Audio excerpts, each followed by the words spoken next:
everybody, this is Green Spirit. Welcome back to my channel.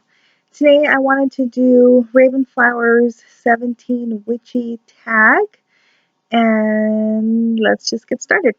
If I look down, it's because I have the questions written down on a piece of paper, just so that the light doesn't keep changing from me looking at one page to another.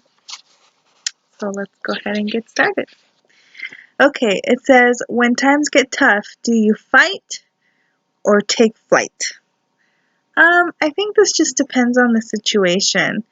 My first instinct is anxiety, but I don't like to be pushed. I am a Taurus, and I can take a lot until I can't take anymore, and then you better watch out because I have horns, kind of a thing. So I think it just depends on the situation.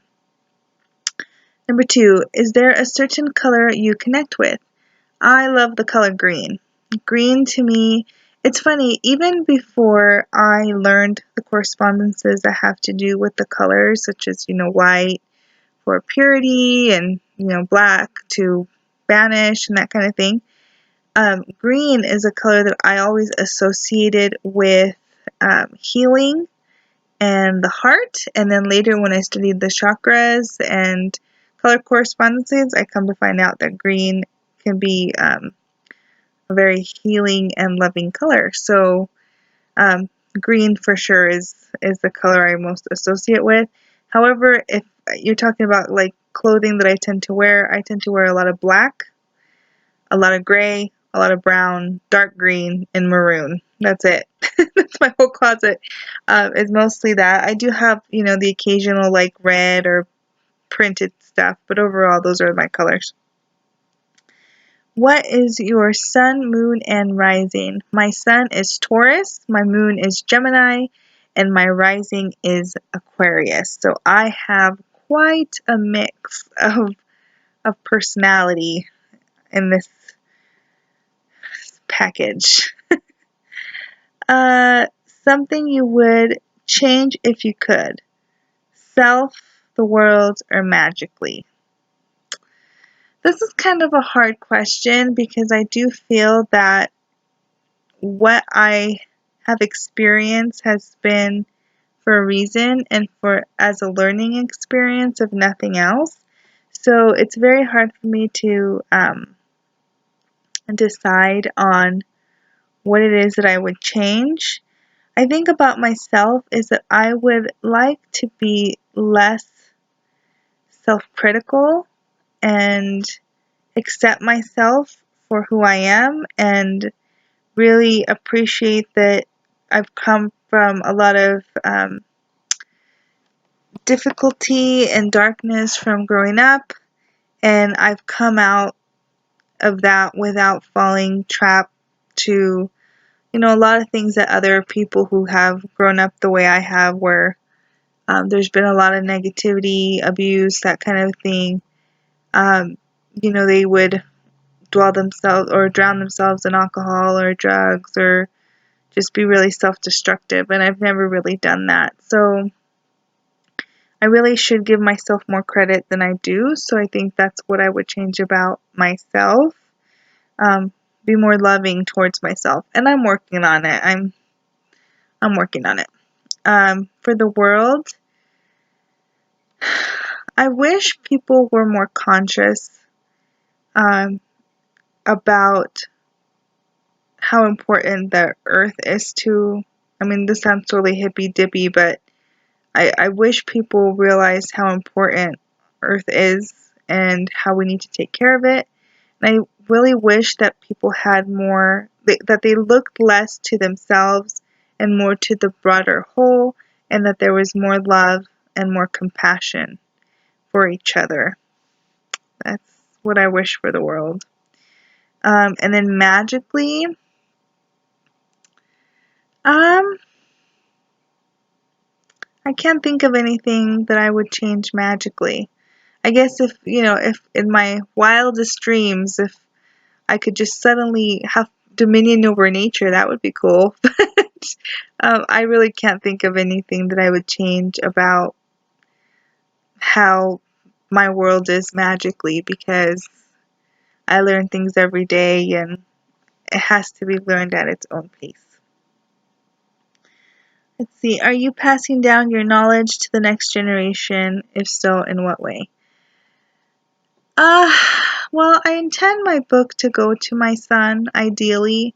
I don't, like my Book of Shadows, I don't know if he will become pagan or a witch, later in life. I have no idea. I want to believe that, if he decides that he'd have any interest in my Book of Shadows. I don't specifically try to teach him like paganism, but I do try to incorporate, aspects of the faith. So in crafts and outings and ideas and conversations and traditions, that's how I've tried to kind of present things to him. But so the answer is yes, but not in a structured way. Okay, I had to take off my glasses because the glare off of the light behind me and then the computer, you guys can't see my eyes. But I'm like, I'm a little blind, so don't mind me. Okay. Ancestor connections, who's coming through? As far as a specific ancestor, I don't have one that I feel is coming through. No, I lied to you. I do have two. I don't know if I consider them ancestors though, and that's probably why I'm a little iffy to say this. But okay, so I used to dream of my grandfather. He would come to me in my dreams and talk to me, and we were very close. And then years after, I had a dream of him where we essentially said goodbye, and I have never had contact with him again, where I used to have it quite frequently. The only other contact that I've had with family that's passed, and again, I don't know if I would consider these ancestors, so you guys could be the judge of that. But my mother had two boys. They were not twins, they were like a year and a half apart, that both died shortly after they were born, and they were two boys. Now, my sister was then born after them, and she is 7 years older than I am. And then I was born, and I was born at 5.5 months. So I was a micro-preemie, and my mother was actually dying when she was having me. She actually saw the white light. There's a whole story about that. And I was born very tiny with heart problems and all kinds of stuff. And there was a very big chance that I would not survive, but I did. This goes into playing into the not being so self-critical, because I feel like I really should feel honored and blessed that I was allowed to stay in this life and live it. But as far as the two that are coming through, I have felt the presence of my brothers always being around. I've obviously never met them. They were way before my time. But I have always felt that they're around. And I actually do see spirit orbs. And I always see two in particular. I've seen them in the physical, like right in front of me. And then I also, almost in every picture that I take, or now even my son also now gets them too. These two orbs that are always around us. And in fact, I've always kind of suspected they were my brothers. I always thought they were my brothers. But I hadn't had a specific validation, obviously. But I always sensed it. Internally, I sensed it. I had a reading done by a very gifted psychic. She's here on YouTube, but I met her in person. Her name is Rachel Kirkland. You guys should check her out because she's amazing. And she also teaches classes if you can afford to take them. but I had a reading for her when I was living in Utah, and she confirmed that those were my two brothers that hang around. And I had explained my own psychic phenomenon. She's like, you do have a gift. You just have to develop it more. And there's a whole backstory to that, but those are the ones that come through the most are my two brothers. And I do believe in reincarnation. I believe that you get given a choice, however, whether you want to reincarnate um, after you die, like right away, or you can choose to reincarnate at a later time, or you can choose just to stay put in the heavenly field. And I feel like somehow my brothers have decided to hang on so that we can meet again in the next, like, in heaven, I guess, as you would say, or Summerland. My grandfather, like I said, I used to dream of him a lot, and then I stopped, and we said goodbye. And that was like 7 years after his death. We finally said goodbye. And I never dreamt of him since. I kind of feel like at that point he decided to cross over again and reincarnate. And that's why I haven't had any contact with him since then. But I think my brothers are hanging on so that we can meet again before we decide to reincarnate. At least that's how I see it. I guess I'll find out when it's my time. Okay, let's see. Do you prefer to do magic with others or by yourself? I do have experience with both. Overall, I like to just do it on my own, but I can see how doing it with others is very significant as well. I feel like when I've done rituals with others, I haven't been all that close to the other people. I've done public ritual. Um, I've done it in a group that I joined. I don't follow the Druid path at all, but when I moved to the previous state where I was living at, I really just put myself out there to make some friends, and there was a pagan pride going on, like a pagan pride day, and I showed up as soon as I found out there was a pagan pride, and one of the people there took a liking to me. We're still friends, and she took a liking to me, and she was part of a Druid group at that time, and she invited me to come. I had never really pursued Druidism at all. I had never had an interest in it, but I was excited to have somebody engage me and invite me to their group. So I did do Druid studies for just over a year, I believe. I eventually kind of realized it wasn't, although some of the aspects of Druidism I really like, it just didn't call to me. And so I ended up dropping out of the group, and then later the group disbanded. So when I have done ritual, I've done Druid ritual, and I've done other public rituals for different, like, eclectic paths. I feel like if I were to do ritual with somebody that I'm particularly close to, then I think that would make a world of difference. Here in October, I am planning to take a trip to Indiana, where I am gonna get together with my high school girlfriends. We haven't seen each other in about 13 years, and we finally decided to go ahead and get together. And two of them are still practicing witches, and we have been conversing about getting together and doing ritual together. So I'm very excited and I'm very thrilled at the possibility. And then also, I'm not going to mention her name here, but she used to be on YouTube. If she wants me to say her name, I will, but I don't know if I have permission. But she used to be on YouTube. She is moving close to me, and she's also a witch, and I'm excited to meet her in person and maybe perhaps do ritual with her if she would feel comfortable enough. But again, I don't know. Next question. Do you feel there is only one type of meditation?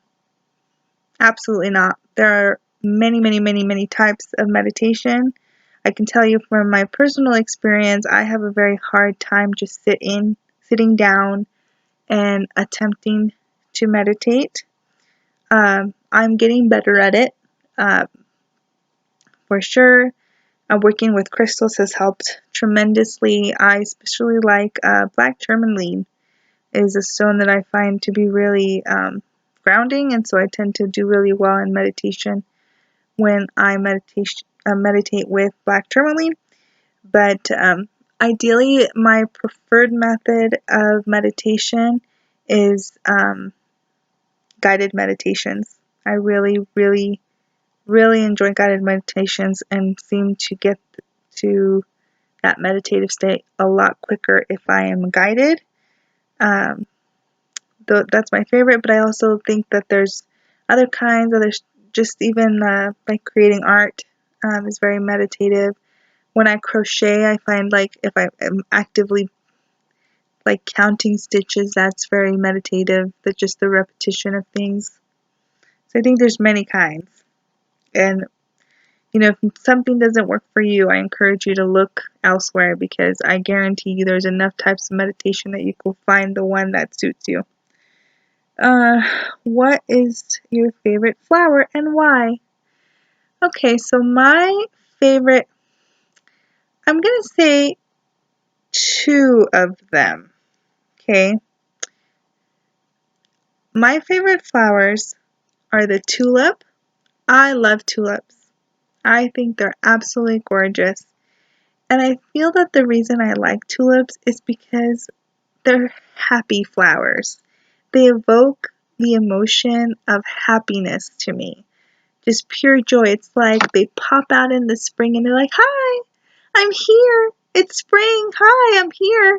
And so they just seem extraordinarily cheerful flowers. And so I really love tulips. Um, Also, I've always loved roses, but now that I've gotten even more in touch with my matron, whose flower is the rose, I've become very rose centric. So I find that that's also very much my favorite. So tulips and roses. I like all roses, but I really like pink roses. So there you go. Uh, have you tried a new form of divination this year? Runes. Yes, runes. And in fact, I will make a video on the rune set that I made out of an unconventional material. I'll do a quick video on that. I tried doing runes years ago when I first started. I am 31 years old. I started my practice when I was 12. So I've been doing this for a very, very long time. And in the very beginning, I tried runes, but I could never, ever quite get into it. The other day I did a video, I think it was the YouTube Pagan Challenge, and they asked about divination, and I got sidetracked with my new deck of oracle cards. And I had asked what kind of divination I use, and I just got sidetracked with my new deck. But I do oracle cards. I do pendulum. I'm very good with the pendulum. I also do spirit board, which you've seen my spirit board if you've seen any of my previous videos. Those by far are my three top uh, types of divination. I also like bibliomancy. I hope I'm pronouncing that right. Because I find it very interesting. And I do have an interest in tea leaf reading, and I have done readings for myself. I have never done it for others, but I have done it for myself. And that seems to be pretty accurate as well. But as far as runes, I tried years ago when I first started my practice, but I can never quite connect to them. But lately, what's been happening, obviously I still studied what the runes were. I'm not like amazing at them or anything, but lately I've been finding runes out in nature. Like if I step outside of my house and I go to my car, I'll find like a stick broken or shaped just like a rune, or I'll find them in, say, like a brick wall. I'll see like a scratch and it will be a rune. And then I'll go home. If I don't know the rune, I'll go home or I'll look it up in my phone and I'll see what the symbol is of that particular rune, because I recognize it to be a rune, but not necessarily the meaning. And then it's been very spot on. So I keep seeing them in nature. So that's why I finally decided to go ahead and make a rune set, because I felt like I was being called towards runes. And I did make some runes, and that's been working. So yes, that's my new one, is the runes this year, finally, after so many years. Okay. What is your favorite way to connect to the elements? I just like being out in nature. Excuse me, connecting, just being outside. I have mentioned this before. I am a hermit. I love being home. To me, it's like cozy and very womb-like. But when I do get outside, I like just being out in nature. To collect to the earth element, I like to camp, and I like to hike, and I look for rocks, and actively, search out little ferns and flowers and mushrooms and sticks and that kind of stuff. For water, that's another one where, because I'm a rock hound, I'm constantly looking for rocks. I love going to the river and trying to find holy stones or just pretty stones, and getting my feet wet in the water.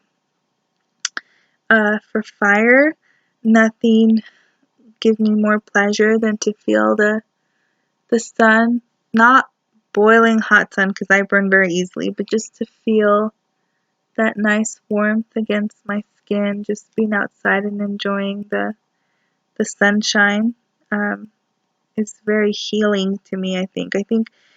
I used to get sick quite a bit, and I realized that the more time I actually spent outside feeling the warmth of the sun, would help me heal or recuperate quicker.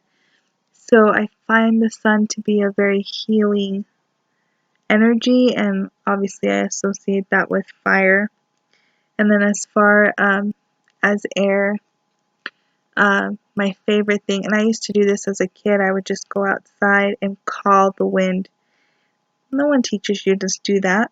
I mean, what parent's teaching you to go outside and call the wind, unless you grew up in a magical household, which I didn't, but I would. I would go outside and I'd call the wind to me, and then I'd get this gale or this burst of wind that would just fill me up, and I'd stretch out my arms, and I still enjoy that every time that happens. It's just feeling that gust of wind. And here in my new home, my new state, it is so windy here, so it's really cool to just go outside and enjoy the wind. So yeah, there we go. Let's see. Tea or coffee? Tea. I don't drink coffee. I used to years and years ago. I used to love coffee, but I don't drink caffeine. So even the tea that I drink is caffeine free. I find that when I have caffeine, maybe it's because I don't drink soda. I haven't drank soda since I was 12 years old. Um, Besides maybe the occasional piece of dark chocolate, that's as much caffeine as I get. So when I do get too much caffeine, I don't feel good. It makes me feel very loopy. I get a headache, feel a bit nauseous. So tea, but it has to be caffeine free. So a lot of my teas are very fruity. Okay, do you come from a witchy family? Do you feel the bloodline is important, or does it matter? I don't know if I come from a witchy family. I want to say that somewhere along the line there was probably practitioners of magic in my family line, specifically my mom's side, because um, we have a lot of Native American in us, and obviously shamanism, and it's very, very prevalent in Mexican culture. So I'm assuming that somewhere down the line I probably had some kind of family that practiced magic, but my current circle, like my mom and such, no, they don't practice. But I personally feel that there's a very, very strong chance because of certain things my mom does that I don't think she realizes what it is, or she sees it as something else, but it's very magical. So, I don't know, probably, but not officially. Oh, and do I think it's important? No, not at all. I think if you're called to it, you're called to it. I don't think it has to be carried down through the bloodlines of your, great, great, great, great, great, great grandmother down the line, from daughter to daughter, that kind of thing. No, I think that if the goddess chooses you to be a witch, a magical practitioner, it's a calling in your blood, but it has nothing to do with your ancestral past. It has to do with the innate talents that you have. So, nope. List three. Sorry, I'm trying to read. I'm squinting. List three of your favorite YouTube channels. Oh God, that's very hard to do. I have so many favorite YouTube channels, but I really love Her Speak. I really love Alvine Green. Alvine Green? Is that how it goes? Alvine. I don't know. She always says Alvine, but I feel like it's green. And then I'm gonna leave. I used to really like watching Moody. Moody Thursday. She's not on here anymore. But I have a lot more. I guess for sure Her Speak and Alvine are my top favorites right now. But who's to say that they won't change here in the near future? I'm constantly finding amazing YouTube channels that I really enjoy.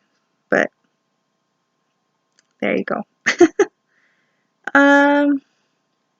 What is your favorite witchy book? That's really hard too. I guess really, just because it was my first book that I ever purchased. It's Earth, Air, Fire, Water by Scott Cunningham.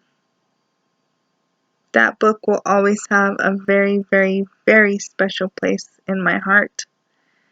And there's a lot more that I love, but by far that one I would be very hard pressed to give it up because it changed my fate. And so I think that would probably be my favorite. I hope I'm not sounding too hoarse, guys. I just did another video. I did a witchy haul video, and I've been talking, and here I'm making another video because I want to do a couple back to back. So I won't probably load them all at once. I'll probably spread them out. But I wanted to get some out of the way because I don't know how soon I'll be able to post some other videos. Depends on what I'm doing. Okay, what is your favorite? Oh, sorry. An herb you haven't worked with yet. Asafoetida. I bought asafoetida, but I've been too afraid to use it. I bought asafoetida a while ago, and I know that it's very good for exorcism, very good for banishing, but it stinks. It really, really, really, really reeks, and I can't bear to burn it, to even put it in water or oil. It just opening the container is like, ooh, and I think, I can't imagine him trying to put it on a hot coal, how it would just permeate, and obviously that's the point, okay, I understand, but that's one that I have, but I haven't tried. If you guys use it, tell me how you use it, because I don't know how you guys do it. It's too smelly. And let's see. What are your goals for next year? My goals for next year. I think health-wise, I'd like to get a little fitter. Quite a little disappointed in myself for the state I'm currently in, at the current physical fitness I'm at. So I'd like to get a little fitter in the physical sense. In the familial sense, I'm pretty happy right now. God knock on wood that I'm stay this way. It's been a long time coming because for a while there I wasn't too happy, but right now I'm very happy with how I am and my family life. So God willing, it will stay that way. In the magical sense, I hope to be more active in my practice, which I'm currently actively pursuing. Just continue on that path. Um, yeah, that's about it. So those are 17 questions from Raven Flower. If you guys have watched this, then I tag all of you to go ahead and do her 17 questions tag. I hope you guys enjoyed this video. If you did, please hit the like button. And if you really liked it, hit the subscribe button to watch any future videos from me. Thank you for watching. Thank you for listening. Thank you for caring. Blessed be. Goodbye.